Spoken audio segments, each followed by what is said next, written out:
All right, we're recording. Hey, everybody. This is Sam Dennehy, aka Halfass Customs, and this is Halfass Presents the podcast. We're here with Junior Berg. That's how you pronounce your last name, Berg? Yep. And he's our special guest for tonight. And Junior, welcome to the show. And how about you tell us a little bit about yourself and how you got into the hobby?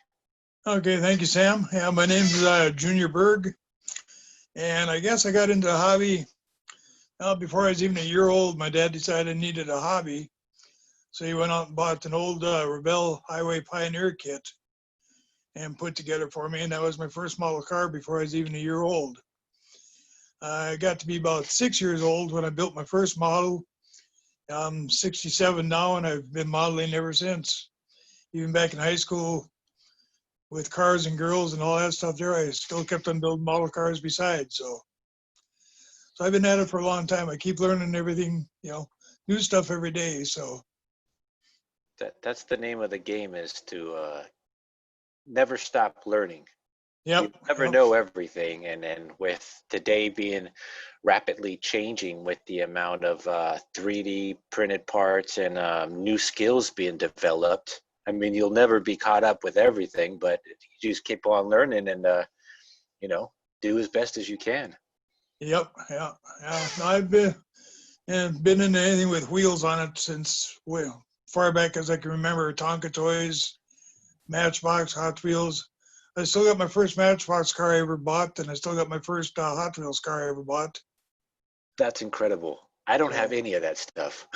yeah, so well, you and me were talking the other night, and like I told you when I met my wife here about 35 years ago, I had over 5,000 Hot Wheels and Matchbox cars and 3,500 model car kits and stuff. So That's unbelievable. I mean, yeah, I understand the Hot Wheels because Hot Wheels are so cheap, they're easy to find and buy, and they're everywhere. But model yeah, car kits, wow.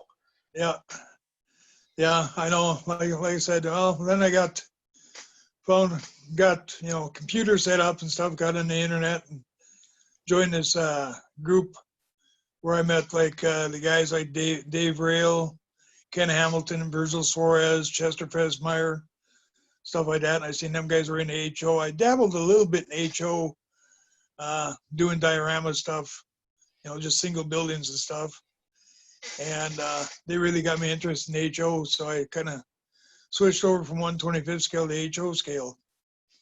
And now I'm going back and forth between the two and stuff. So That's so right funny now, you say that. all the dioramas I've built over the years and stuff have all well, a couple of them I've disassembled. The rest of them were sold or, you know, or used for auction prizes, stuff like that there. So, That's awesome.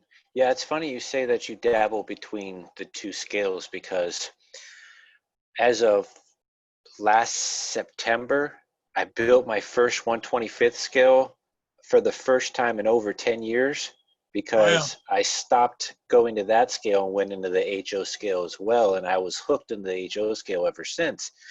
And I had the opportunity to buy this already painted body of a car that is very famous from rap videos from the 90s. And I just knew I had to build that car. It was oh just a body.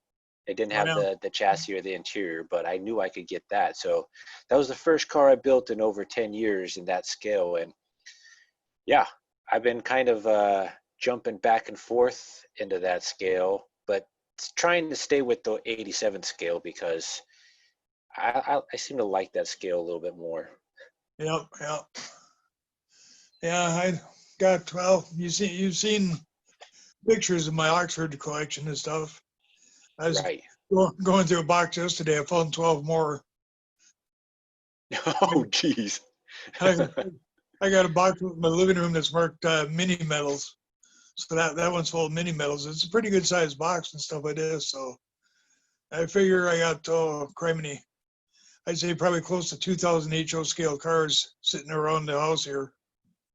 Wow. That's crazy. Yeah, I don't have nearly that many, but I got quite a few that I've collected since I started, but mostly so I can try to customize it in one way or another. And I Yeah. gotta say, it was thanks to you and thanks to, I think, maybe one or two other people, but I think it was you to begin with that showed me that I wasn't the only one building those little cars into hot rods and customs. Oh Because I yeah. know once I started posting, you quickly, I think, commented on some of my posts saying, "Oh yeah, I've done this too, and I've done that," and I knew from right then we were going to instantly be friends. Oh yeah. Yeah. Yeah. Yeah. I So really like your Mel's driving diorama. I know mine took me 10 months to do mine. yeah, well, So, I like yours better. Yours is yeah. much more detailed than mine. Yeah. Yeah. My wife thought I was crazy now, especially when she come downstairs to the workshop and she goes, "What are you doing now?" I says, "Making napkin holders." She goes, "Really?" I go, "Yep." And I showed her and that, and she goes, "Oh my God." Right. I mean, you built a full-in, like, actual interior when I literally just used the cardboard cutouts that it came with. Yeah, I wasn't too thrilled with the cardboard cutouts and stuff like that. I looked at it, I go, I can do better than this here. And well, when I got all done, then I realized, okay, they got that payphone over there in the corner that was just printed on the thing. I go, okay, here's a challenge. Well, it was like 3 pieces of plastic and some wire, and all of a sudden I got a 187 scale payphone. Nice. So, That's awesome. Yeah, because I literally, I cut them out. I bent them to the shape they said to bend them in, and I just glued them in place. And then I took the little figures and I chopped 3/4 of them off, and then sat them on top of the benches, and there they are sitting there eating yep, flat food. yeah, yeah. Well, like I said, I've been, well, let's see, my first diorama, I'd have to say I was back probably before I turned 12 or whatever. And at me and my friends in the neighborhood when we were kids, we used to take our model cars and we would collect bottle caps from all the Coke machines in town that we could find. We'd build cities out of bottle caps Wow, and stuff. So that's neat. we'd use the porch and lay out streets and houses and all this stuff here, and then we'd use our model cars, play with them and stuff back when I was in my early days. So what kills me now is, I mean, when I think about all the model cars that have blew up on the 4th of July and stuff like this here, I'm I could cry. Yeah, that's funny you say that because I've heard quite a few stories. Even my dad, it never really was big into cars, or models, but the few that he did build said he did the same exact thing. He would set them off with firecrackers in them and just watch them explode as they rolled down the street. Yeah, yeah. I know a friend of mine. He was older than I was when he graduated high school. He gave me his model ship collection. He had like about 50 of them that he built. Well, where I lived, the river run right through my backyard. So me and my buddy went down there, put them all in the river, and proceeded to have our own little version of Pearl Harbor, so to speak, with silver salutes and cherry bombs. Oh, geez, that actually sounds pretty awesome. I mean, if you could have like recorded that somehow, Yeah, that would yeah. have been neat to see. So but yeah, right now I'm down to, well, looking in the closet here. Let's see. I think I got about 40 kits in the closet, 1/25th scale, and I know I got a couple boxes out in the garage yet that I haven't brought in unpacked yet. So I went from a two bedroom house with a full basement to a 2 bedroom apartment. So I'm slowly getting stuff rearranged here. Yeah. So Um, my workshop's about a fourth of the size of what it used to be. wow. Yeah, mine's kind of getting bigger and bigger. We had we bought a house that was pretty big and it had two spare rooms. And one of the spare rooms went to my father-in-law as an office, and then the other spare room was like a playroom. Well, the Oh yeah, kids are big now. They don't need to play. They just hang out with their phones and their computers all day, or they just go outside and hang out with their friends. So now I've got an extra room that I can dedicate to my hobby, yeah, which I'm yeah, happy about. yeah. I used to have a train set many years ago. I had HO racetrack, and I've been buying up track and trains and stuff like this here, but the trains, if I was going to build a layout, the train I want, the engine alone is like over $600 and stuff. So I figured there's no way I'm ever going to run a layout or something, anything like that. So I've just been buying stock pieces to use for a diorama for background piece. Right, right. And stuff like this here. So, but so you're looking at it the other night, and I started thinking, oh, I got to start selling some of this stuff off because I ain't got room for all of it anymore. Yeah, that's my problem. Like since I joined the hobby of this scale, I quickly saw that Chester was part of the Route 187 scale Yeah, club. And so I said, well, let me build a little diorama for my cars to sit on. And now I want to build a lot more of those Route 187 because I'm not going to build a train set. So yep. if I can replace a train set into just a whole bunch of modules of Route 187, then that'll be my version, I guess, where I can just Yeah. store all my cars on. Yeah. See, well, my problem is I'll buy like a building kit. I look at it, I go, okay, yeah, I see them on the sets and stuff like this here on guys' layouts and stuff. Well, they don't really do a lot of detailing to the inside of them. Right. And, I like to do mine realistic. The wife asked me the one time we're out in the bar in her hometown. She goes, "What are you doing?" I says, "Taking measurements." I'm out there. I'm out there with a notebook, pencil, and a tape measure, measuring the pool table and the dartboards and the jukebox. She goes, Wow. "What are you doing that for?" I said, "It's just never mind." And we come home a week later. I made a miniature pool table, That's about awesome. the size of a postage stamp. Wow. That's So actually really cool. I try to add as much realism as I can to what I'm building and stuff like this here. So Well, I can tell you what I've been watching throughout the years I've been into this scale and been friends with you. So I see when you post stuff, and then, you started your own Facebook group, HO, um, HO madness. yeah, HO Madness, Yeah. mind fart, sorry, Yeah, no brain fart. problem. Um, yeah, HO Madness. And I know when you post stuff, I'm constantly seeing whenever you post anything, and what you posted does actually blow me away. Like I'm really good with just the vehicles. I won't even say my modules are really all that good. I just make them.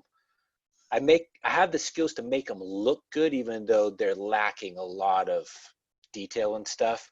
So I Uh-huh. focus your mind or your eye into other areas, so you don't see all the messed up areas that I've not done. But you, in my mind, don't have any those areas that you haven't touched. Like everything I've seen of yours, it literally looks like you've done your research and your homework and covered it all. Like that Mills Um, Diner, that thing was amazing. oh yeah, yeah. Oh, that one there, I just well, like I said, I drove truck for many many years. I've eaten in a lot of restaurants and diners and stuff. So I just kind of go by what I can remember from how they were set up. One of my older builds, not quite Mr. Rogers' Neighborhood, which was on the other side of the track, so to speak.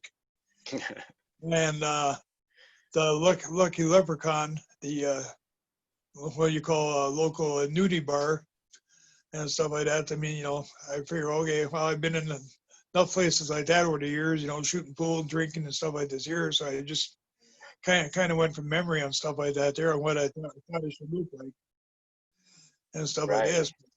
Nice thing about that is I was able to incorporate some actual mirrors and stuff like this here, like pocket-sized mirrors, uh, about an inch and a half by 3 inches or whatever, and stuff for the walls and stuff like this here. So, and that one there was a let's see, what's crime in here, DPM kit, the Goodfellows Hall.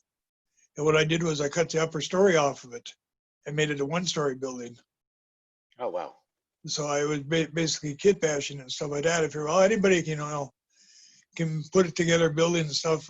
Ken Hamilton was the one that, with all the detail he puts into his, but he uses, a lot of mirrors and stuff like this to give his, I wish I had, his talents and stuff like that.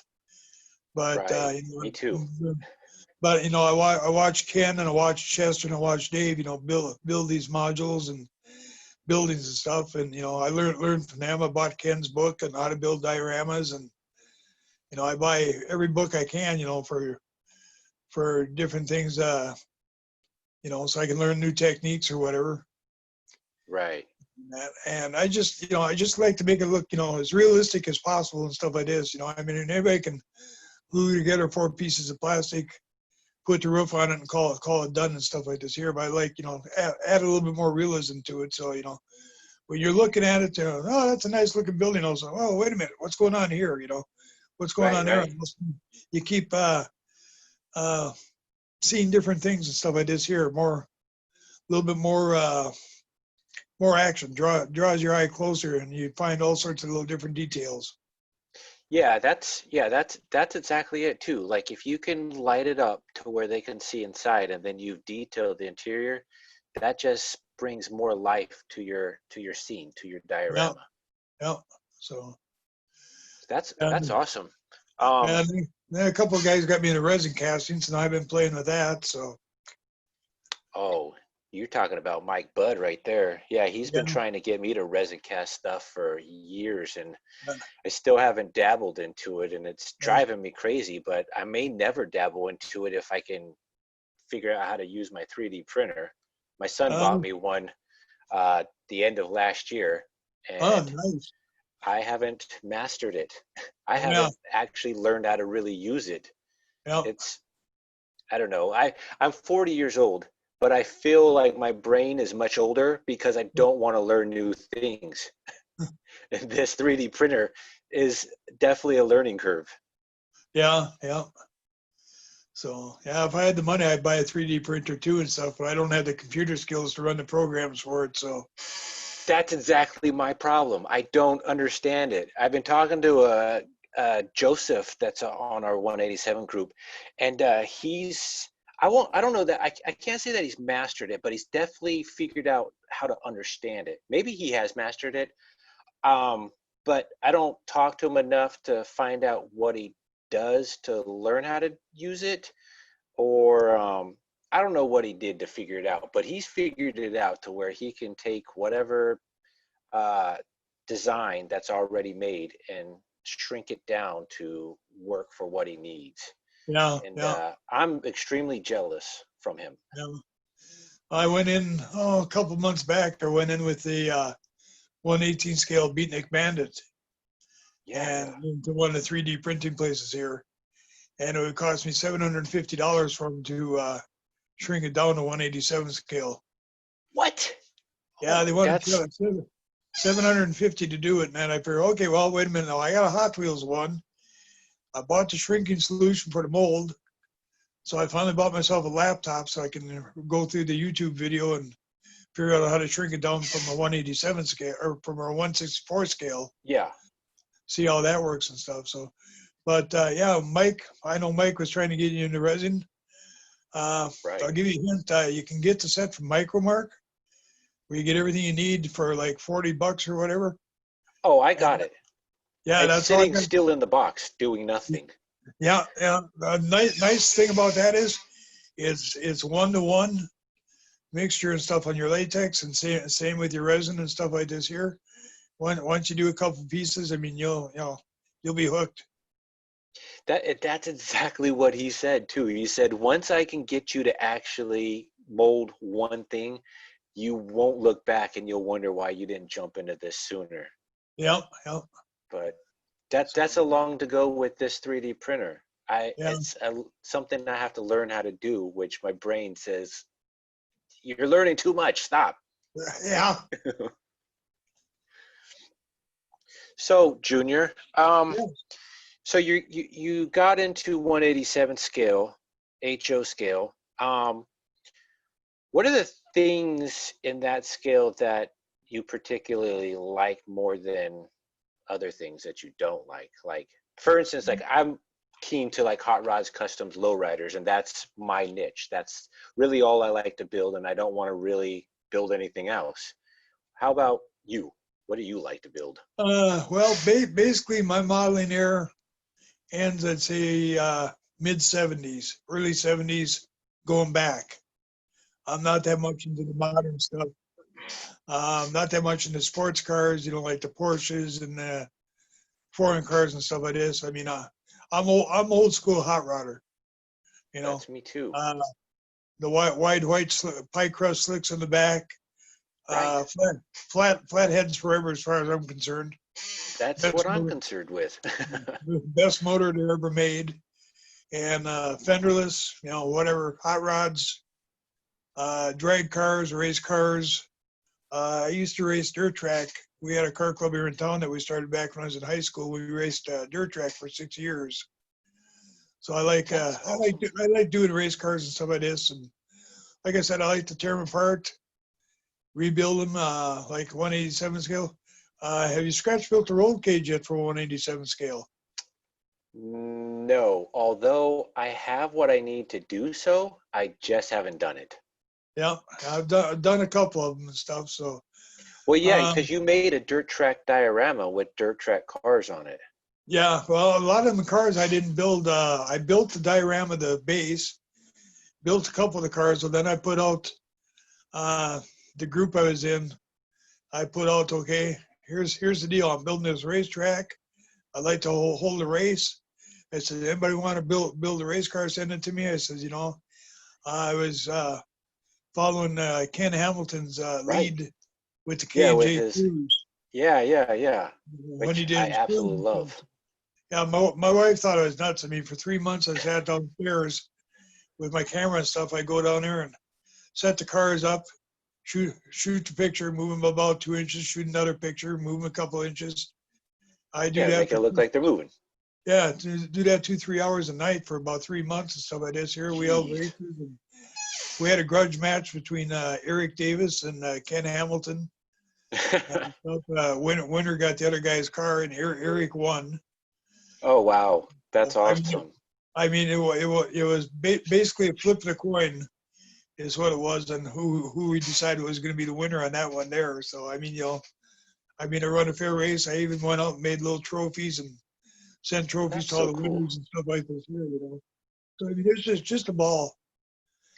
See what Ken did and what you're just saying. I don't technically want to do a race. I want to make a car show, but I want to make like a modern car show you would go to today.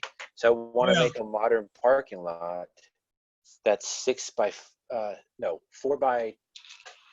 4x2 parking lot, yeah, and I want to do exactly what Ken did, and what you're pretty much saying is offer open, I guess, live car show where people would send me their coolest custom hot rod, whatever, and then I'll pick up where Ken left off and create my own version of it, and oh then yeah, have like trophies and have whatever. I know Ken had, I think, T-shirts or something, or he had all kinds of stuff to go with his.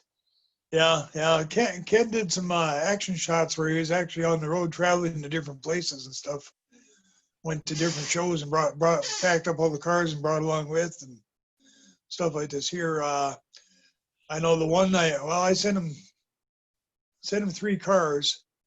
Sent him a '49 Ford, 55 Chevy, and actually I sent him 4 cars: a '58 T-Bird and a 49 Merc.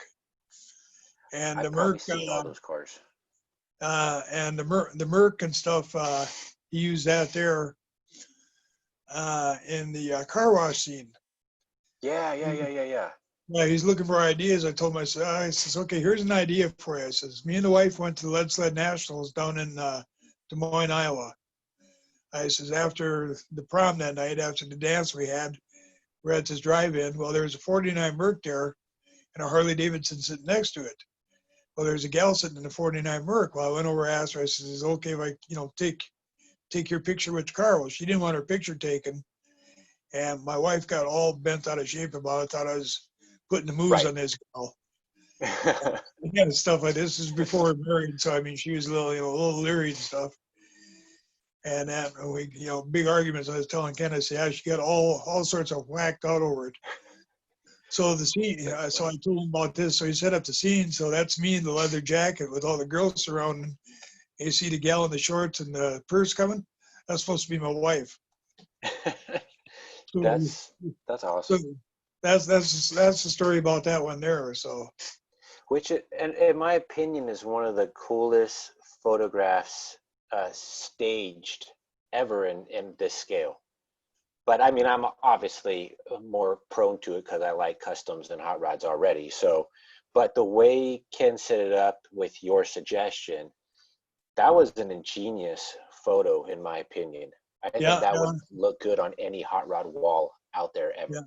Yeah, and then when we got all done, I told him, I said, I'll tell you what, Ken, if you would do me the honor, I said, I'd like you to keep the Mercury in that. I said, it's a gift from me to you and that. I says, because you were the one that got me inspired on building 187 scale. So that's in his collection and stuff. So That's awesome. Yeah, he lives in the state below me, and I think he's about 5 hours away. And I've been dying to meet him one day, and oh yeah, I just haven't. We've been out here in this state for 12 years now, and I still haven't managed to meet him. And it kind of drives me crazy because he's so close, yeah, but yeah, just far enough to where I can't get to him.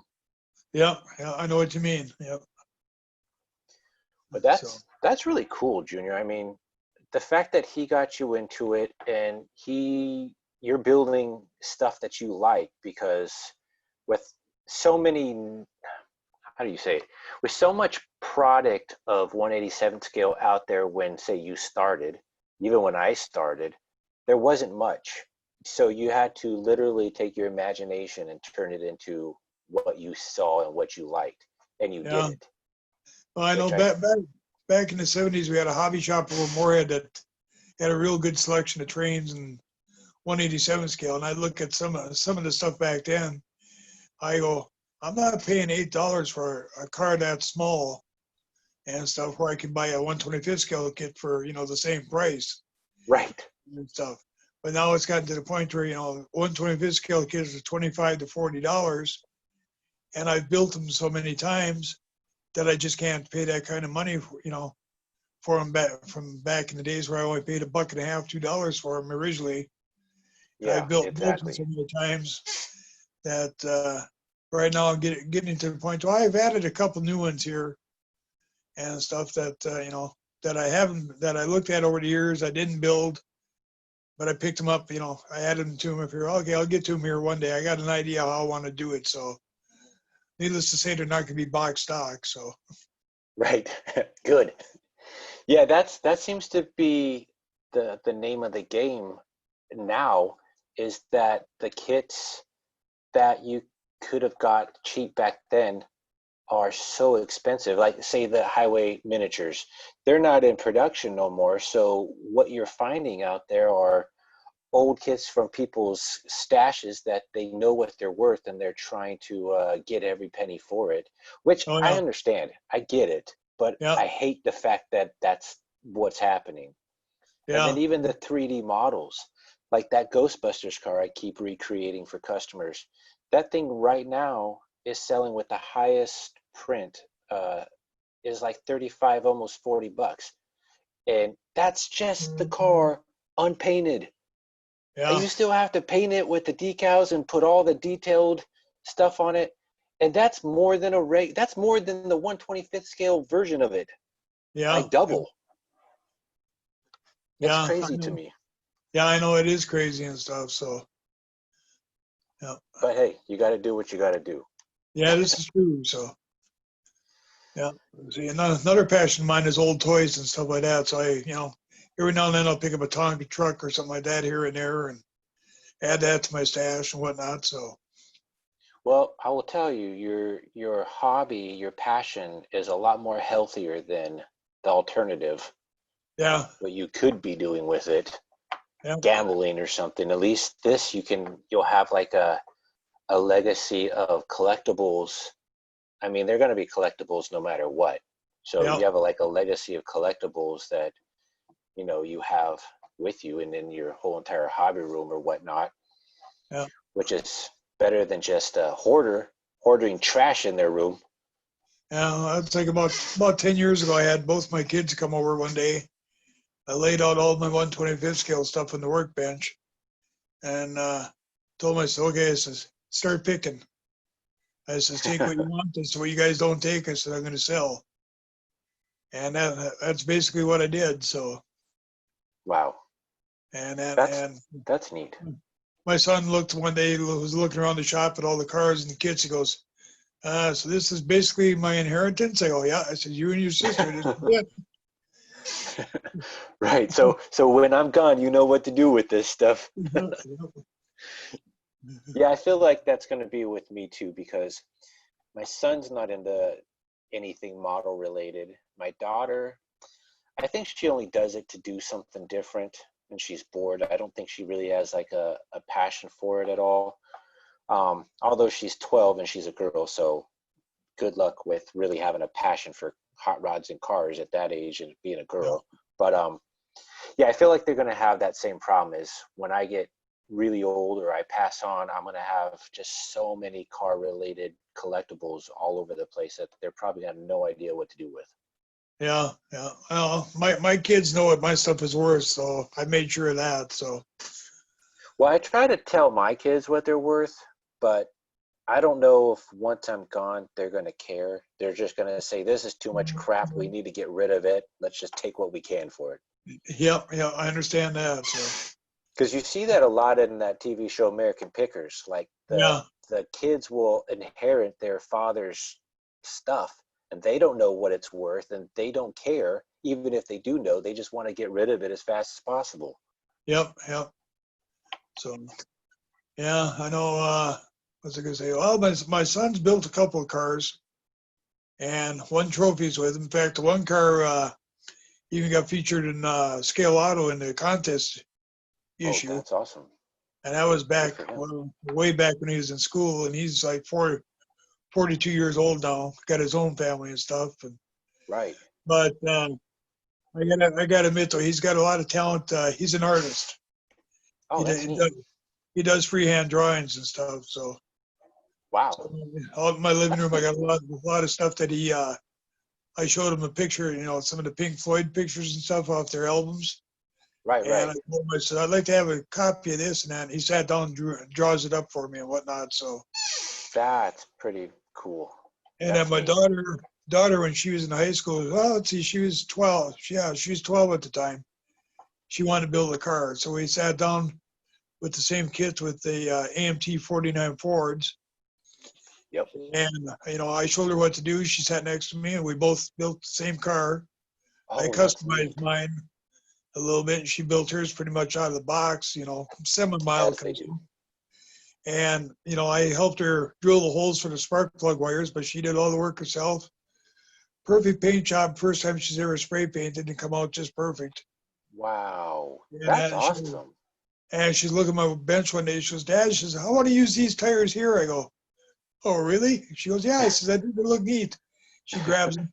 That's a pair I paid $5 for this set of four wide white walls. And then So she something absconded you with planned the on tires. using, she ended Yeah. up using. Well, then we go to the model contest. We'd enter the cars. Well, she's in the junior class. I'm in the adult class. And we come home from the show and we come walking in the house and wife would go, how'd it go? I go, talk to her. I mean, That's I'm so carrying in funny. the I'm carrying in the model car. She's carrying in the trophy. Right. Yeah, my so I took my daughters, just me and her, to a model that like really the only model car show we have in this state. And she saw in their swap meet section level 5, which is higher level than I've ever built, um, a 21 window VW van. Oh yeah, And it was a hippie version, so it had all the psychedelic paint jobs on it and flowers and love signs and all that stuff. And so she wanted to build that, and she built most of it. I had to obviously help her with gluing some of the parts and whatnot, but she then walks away with her first place win, and I didn't walk away with anything. yeah, So it was same exact story, you and me. yeah. Well, that's like my wife, and that she only built one car in her lifetime. That was a '49 Mercury, and painted it up purple and decaled it. I took it up to one of the car shows here up north here, about 70 miles from Fargo, and come home and that she goes, how'd the cars do? She says, where's your trophy? I go, handed it. It's here. This is your Oh, you trophy. won. She goes, you won? Huh? I go, no, I said, you did. I didn't get nothing. Yeah, it's definitely crazy when you try to get the family involved, because I know in today's society of young, the the the junior category, these kids, I swear, do not have the talent that they're putting down on the table. I look at them and I think that's better than I can build, and I've been doing this for 30 years. So Yeah. that's impossible that you're 9 years old and you pulled this off. And Yep. I'm Yep. thinking your dad helped you, definitely, if not built the whole thing for you, because Yep. it doesn't seem possible. But then again, who knows? Maybe that kid does have that talent. Yeah. I Yeah. I didn't see him build it, so it's not like I can, really be a judge of if he did it or not. But it Yeah. just seems crazy.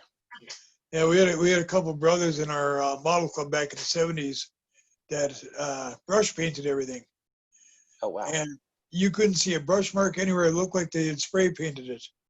No I mean, way. the paint job was just that perfect. That's crazy good So with a paintbrush. with a paintbrush. Yeah, when I first started, I mean, we go downtown to Kresge's, which later become Kmart, and buy the monogram 49ers. They were called that because they sold for 49 cents. Oh, awesome. And we'd come back, glue the thing together. The glue was still drying, and we'd be painting it. So It's because it took forever for the glue to dry back then. we glue it up, paint it, and while the paint is drying, we try to glue it together and stuff like this. So I mean, you had Finger fingerprints and marks all glue over the marks. place. Oh, it was a mess, but you know. Yeah. And then my best friend, his older brother, took us under his wing a little bit and showed us how to do it right and stuff like that. So Oh, that's cool.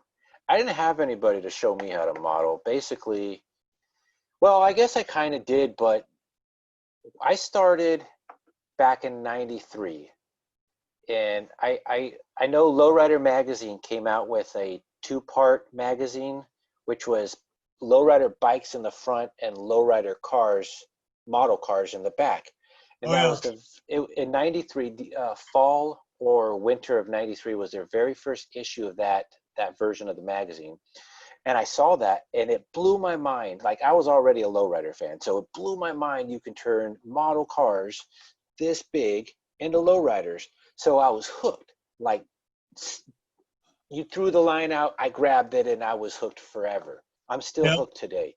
And yeah, that's where I started. But the people that weren't building lowriders, they were all building hot rods, muscle cars, NASCARs, and all that other stuff, were the older crowd, like middle-aged senior citizens.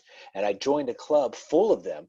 So I had nobody to really show me the ropes on the lowrider side of the modeling world. And it was yeah, brand new anyway, so nobody really knew what to do with it yeah. anyhow. Yeah. But Over the years, I built everything from tanks, airplanes, ships, wow. armor, military stuff. Back when I was a kid, we get $2 in our pocket. We'd head downtown to the stores and hit Jason or S&S Kresge down there or whatever. And $1.29 for an AMT 3-in-1 kit, a couple bottles of paint, a paintbrush, and tube of glue, and come It home and put it seems together, and then it, go out the next day and cut two more lawns and back downtown buy right. another model car kit. It's so funny the fact that the times have changed, because back then, like, you say it today and it seems so cheap, like you just wish you could live back then. But even back then, it wasn't cheap. It was just the fact of how much you were already getting paid to how much that was costing, to Yep. where nobody was getting paid anything, it seemed like back then. So it took forever to buy everything. But that's why it was also so cheap, because it still took forever to buy everything, and it wasn't cheap back then. I No, I don't know no. what the fluctuation of money compared to then to now is, like, if it literally matches how much you were getting paid back then to how much you were buying those kits for, to how much you get paid now to how much you buy the kits for. I have no idea on how well that transferred over. I But can give you an idea. In 1969, my first job, I worked at a drive-in theater, oh, that's awesome. outdoor drive-in theater, And being in the concession stand, the minimum wage back then for food workers was 35 cents an hour. That just seems crazy. But then Yeah. things weren't that expensive, so it does make sense. But No, if you hear well, today, it doesn't. no, the nice thing about it was gas back then was 17 cents for regular and 21 cents for premium Right. Yeah. and stuff. So And you can get a 1969 Dodge or Plymouth supercar with the biggest engine for just like $3,000. yeah, yeah. That was too new for me back then. I was driving a 47 Ford, a half-ton pickup. Oh, had a column shift? Nope, three on the floor. Oh, wow. My first Yeah, car was a 65 Impala with a column shift, 3 on the tree. yeah. So I No, learned how to drive stick. yeah. She had a long stick on the floor there, and the old flathead That's 8 cool. underneath the hood. That's awesome, Junior. See, I know I was born in the wrong decade. I needed to be born in the 30s so my teenage years could have been in the 50s. That's my time period. I Yeah. love that time period. Well, I was born in '53, so I don't remember too much, from the real early years and stuff. But I remember the But you '60s were, and stuff. I used to yeah, go to you all the were car shows and whatnot. So right. You were a teenager in just the perfect time for that straight up muscle car era to come through and like the yeah, hippie yeah, era, pretty much. Yeah, Woodstock. yeah, Woodstock and Vietnam and all that. So Right. It yeah, is it's crazy to think too, like you were you could build models so cheap back then and they had so many neat kits back then that you still don't have today. Like the yeah, Johan kits, half of those yeah, aren't even reproduced, but the other half are. And then yeah, when they are reproduced, they're not even reproduced with the like 3-in-1 versions. They're just stock versions. yeah. I And remember those back three in then. ones are awesome. I remember back then, Johan kits and the Revell kits were the expensive ones. Oh They, wow. they run you $1.98. But that was a lot of money back then, so it Yeah, makes because sense. But because you could buy an AMT for $1.49. wow. That's still the case today though, because Revell is leading the well, I can't say they're leading. They're leading the pace for the American cars. And then like Tamiya and a bunch of other Japanese companies are leading it for the Japanese market. Yeah, Because you yeah, can still get an AMT right now for cheaper than you can get the Revell. yeah, yeah.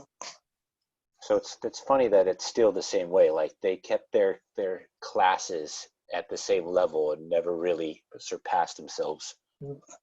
I remember back in the day, speaking of Revell, the 187 scale, the like the moving van and the auto transport with the Yeah, C600 yeah. cabs. Yeah, Right. okay. Okay, back then we were paying like $1 for model for 125th scale, and those are $3. What? Yeah, they were $3. Wow. They were back $3 back in the day. That's I would not expect that. That is really crazy. I would have literally figured they were probably like 19 cents or something No, no, because no, they're they were. just so small. Yeah, well, I got one up here behind me in this case here behind me. It's from Barclay. It's a die cast, slush cast actually is what it is. It's a looks like a cab over engine Mhm. type thing, and got a little aluminum two-tier car hauler with it. You got the truck, the trailer, and two little cars. Cast metal cars. And you got them for 79 cents. Wow. Well, now the cars are going for up to $10 a piece if you can find the cars in mint condition. And luckily, I managed to snag. I think I got 11 of them one day at a garage sale for 10. For the guy wanted $1 for them, I gave him 10. And then Nice. I told him, I told him, I said, these are worth more than that. I said, I'm not going to screw you. It was a relative of my wife's, and he had them in that. And I told him, I said, I said, here, I said, I'm giving you 10. I said, I'm not going to argue with you about it. Right, right. Yeah, especially if you only wanted $1 for them all. Jeez. Yeah, yeah. And then I got an extra tractor up here that's missing the tires in the front. So I'm going to cut off the thing on the back there that they got for the trailer and take the tires off of it. And I'm going to eventually cast it up. It's close to HO scale. So I'm gonna cast that up and then modify it a little bit and probably cast it again and stuff. So Nice. That's pretty cool. Yeah, I was something it different was anyway. neat. It was neat when I found out, and I don't know when I found this out, and I don't know why I found this out, but it was neat when I found out that Revell did make 187 scale, and then they made that 61 Mopar set, Yeah. and that was, I mean, being a model car builder and knowing Revell, that was a really neat little find that I came across. I could kick myself now because I traded that set and the auto transport back when I was into Hot Wheels real heavy and stuff like that. I was trying to collect, you know, the full series, all the different sets. Oh, And geez. I traded them off to a guy, you know, for Hot Wheels and stuff. And then eventually I ended up getting rid of all the Hot Wheels. And then I tried to find the auto transporter again. Well, I managed to get my hands on the auto transporter. I also got my hands on the moving van. I would love to get my hands on that set of Mopar stuff again. Well, I thought, I could be wrong, but I think I'm right. Maybe, I don't know. I think they, maybe they'll butcher me in the comments. I don't know, but I thought they reproduced it, but a very limited run, because some people were posting up photos of brand new boxes that look like they were never saw the light of day, Yeah, which makes me think they might have been reproduced. yeah, it'd be nice because man, I remember there was a lot of extra detail parts in there. I mean, you got the Appleton spotlights, you got lake pipes, you got skirts, all this stuff. So I mean, it I wasn't just, you know, just a stock little blob car that you ended up with. I mean, you could actually customize it. Okay, well, that's something I didn't know. Yeah, I've only ever seen the pictures of the box with the cars on the outside of the box, but with well, no detail pictures. yeah, that was the original issue. That was the set I had. Oh man, little Yep. lake pipes for a 187 scale car? Oh, Yeah, no, I make them out of straight pins. that's all you can make them out of. That's Yep. because they don't make it any other way. Man, So that's awesome. Yeah, the good old days, yeah, they're gone. yeah. If I remember correctly, I believe Mike Budd has got a set. He probably does. And I've got all the cars just completely separate and just the stock way they came. So I had to customize them myself. Yeah, And I never got them all together. I got them in like one car here, one car there. But I have the whole set. yeah. I've gotten a Yep. bunch of stuff here from Lou Wee. Oh, His yeah. Love that guy. his 32 Fords and stuff like that. We do a lot of trading back and forth. That's good. I've been waiting to try to get him on this podcast, but I think he's going through things or something because he hasn't set up a date on when he wants to do this. So Yeah, hopefully, maybe if he watches this episode, he'll figure out something. yeah. I'll send him a message, tell him to get on it. Yeah, I don't know because how I much mean, good, I don't know how much good it'll do, but I'll try. right. Well, the one running the podcast isn't doing much good for him either. So, but I That'll be think good. it's awesome that he picked up the Highway Miniatures line of hot rods and tried to recast them to Yeah, keep them alive. yeah. He does an excellent job in the recasting, especially with the Chop 32 Ford. Oh yeah, because Right. nobody's offering it. Nobody's offering those cars at Yeah, all right now. So he's the only one doing it, and I think he's got a great thing going if he keeps it up, yeah, which he yeah. seems like he is. So yeah, so That's awesome, Junior. I'm glad that we got to do this because I've been a fan of your models ever since I joined this scale, and you your models inspired me to keep going. Ken's models, well, not really Ken's models. Ken's car show inspired me to keep building hot rods, and I I just love it when I see other people doing it. And when oh I no, saw you doing it, that blew my mind. Like, oh, I'm not the only one. Good. And I love the fact when I see other people even dabble in it, like they try. Like I throw the hot rod or the rat rod hot rod contest on my hot rod site maybe once a year, and I get people trying in it that maybe had never done it, and I think it's great because personally, I think more people need to build hot rods. But Yeah, yeah, yeah, yeah. Like I said, mine cuts off. I'd say about 71, 72. Anything, and then going back into the 50s and then 60s and stuff right, like that. So yeah, I like mine to older doesn't hot even rods and go stuff like that high. that. So I would like to keep mine around 65 and older because I don't really like the muscle car. I appreciate the muscle car era for right, what they do for the classic car scene. I'm right, not a muscle car guy. I could do without them, but you can't do without them. They're classic cars. They go with the car show scene. You have to have them, but I don't need to necessarily build any of them.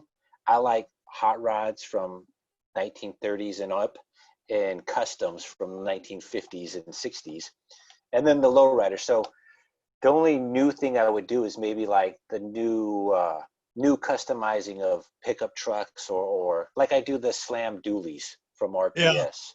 yeah, Um, and like that's the new I would get into, only yeah, just to keep the customization of new vehicles going as well as the old vehicles. yeah, But yeah, yeah, my passion is 65 and older.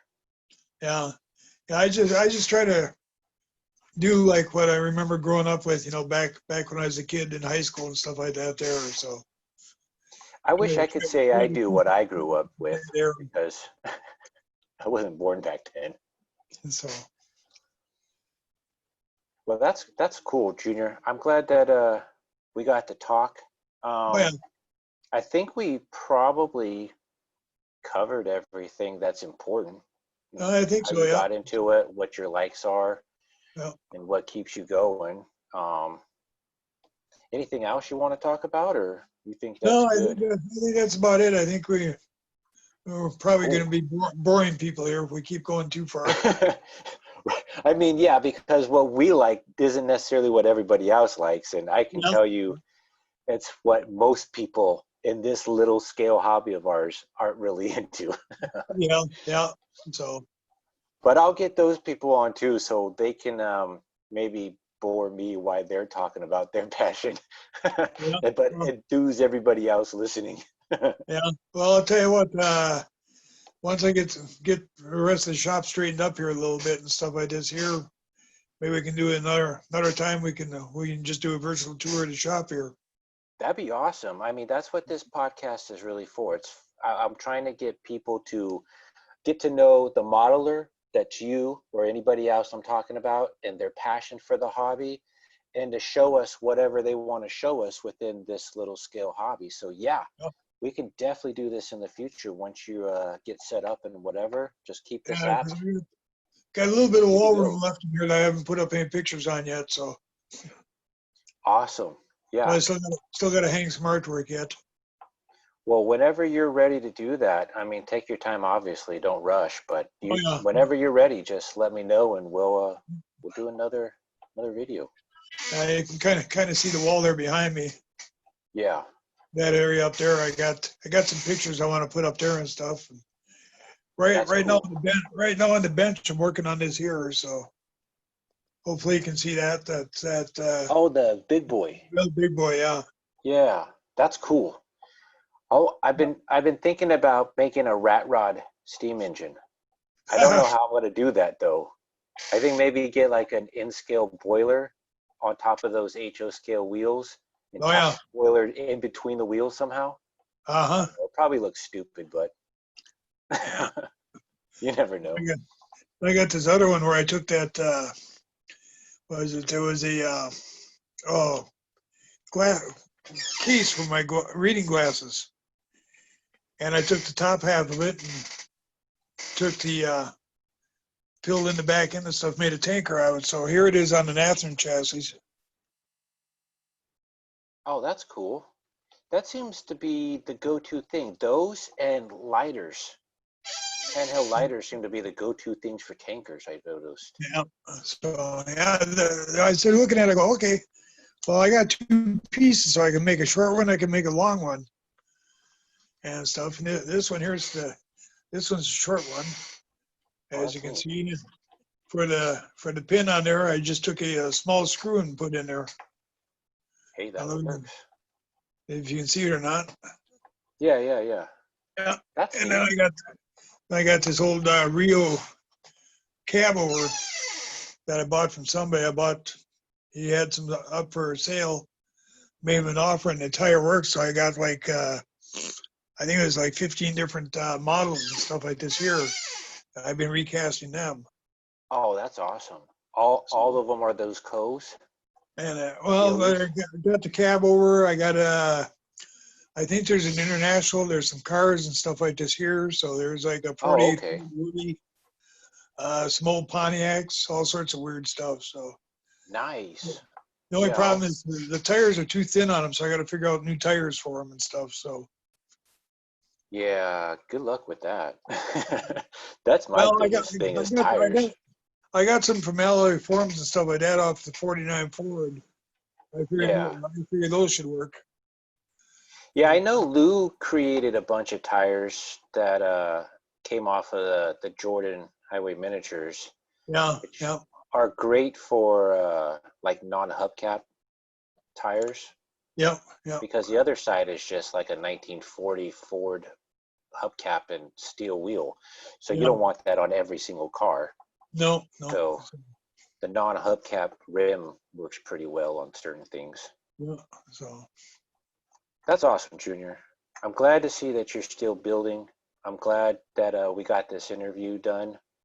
And I say just keep on building and oh yeah, keep us posted yeah, because I yeah. love your stuff. I know other people like your stuff. Well, I know my advice to all the younger guys is, just keep experimenting. Don't get frustrated. Just, if it don't work, just work on one thing at a time, get that mastered and then add something else. Just keep adding on one thing at a time and stuff like that. Right. Instead of going out and looking at some of these cars been super detailed, don't go out and try to do it all in one shot. Master one area at a time and go from there. So, Yeah, especially with this small scale, it's so easy to over glue something or over paint something, and oh then yeah, you got something that doesn't look that great. yeah, yeah. So, one of my future projects coming up is going to be the California Kid in 187 scale. Oh, heck yeah. That, oh, I can't wait for that. I've been wanting to build that kit before I built the ZZ Top kit. I Yeah, I need the see. decals because the kit's already out there. You just need the decals to pull it off. Yeah, yeah. So, That's gonna be awesome, man. I can't wait for that. Once yeah. you get the decals, let me know because I'll buy a set off of you. Heck, I So, just did an interview with William Sampson, who specializes in doesn't specialize in decals, but specializes in graphic arts, and he oh, okay. creates his own decals. And he might be a good person to talk to about that if you don't have that solution taken care of yet. Yeah, yeah, yeah. Well, that's a ways off right now. So, Well, I'll drop a little hint in his ear and see what he might be able to come up with, and yeah, who knows? Maybe you maybe can design something because I know we did the ones with the Roth car. right, yeah, yeah. Yeah, Which I think I have all three car. Well, no, I have all three cars that you can make Roth cars out of oh, yeah, yeah. scale. So once we get the I 3D printing good. started on the pickup. I got the decals on the hood, and that's as far as I got. Well, yeah, those decals are very. Yeah. I sometimes I had I had a guy print out a whole entire sheet, like an 8x10 sheet of those, and I sometimes, because of how flimsy the decal is, because of how you have to cut it and bend it, I sometimes have to layer two sets on one panel just so it looks right. Yeah. I built Yeah. three of those pickup trucks, sold 2 of them and kept 1. Oh yeah. I want to take an RPS dually. No, maybe not. Yeah, maybe a dually. And I want to make a modern version of that with the same decals, That'd just be stretch them. I think that would be pretty cool. But, Junior, Okay. it's getting late. It was a Yep. pleasure talking to you. Pleasure talking to you, Sam. We'll definitely do this again. I was excited that we got it done. And I guess we'll end this recording. Okay. Adios. Have a good night.